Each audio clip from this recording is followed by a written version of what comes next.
effectivement, Chantal, c'est vrai, Hervé Latsous, que régulièrement l'ONU est confrontée à des abus sexuels par des casques bleus qui sont en opération. Et c'est lamentable.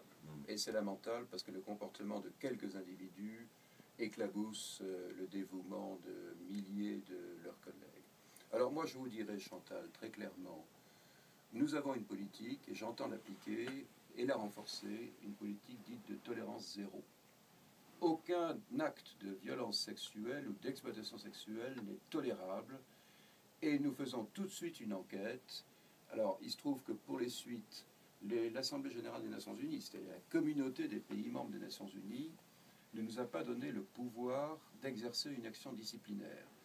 Les États ont considéré que c'était aux États dont sont ressortissants les coupables ou les accusés de faire justice. Donc nous ne pouvons pas aller au-delà d'une enquête, mais je peux vous dire que moi, quand ça se produit, je convoque tout de suite l'ambassadeur représentant permanent du pays concerné et je lui dis, vous prenez vos gars en charge et vous les traduisez en justice.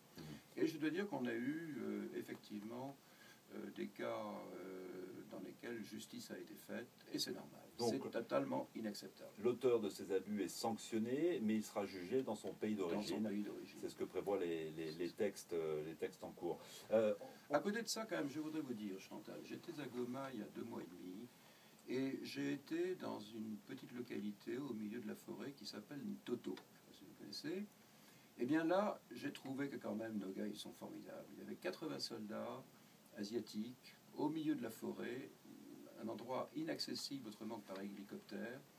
Eh bien, il y avait presque 2000 personnes de toute la région qui étaient venues se réfugier autour d'eux parce que c'était pour eux la seule garantie de ne pas être massacrés ou violés d'ailleurs par les bandes armées qui pullulent dans la région. Là, je me suis dit, bravo les gars. Ouais. Alors vous allez avoir l'occasion de discuter avec Amédée sur le dispositif de la MONUSCO, donc cette mission de l'Organisation des Nations Unies pour la stabilisation de la République démocratique du Congo. Amédée, bonjour.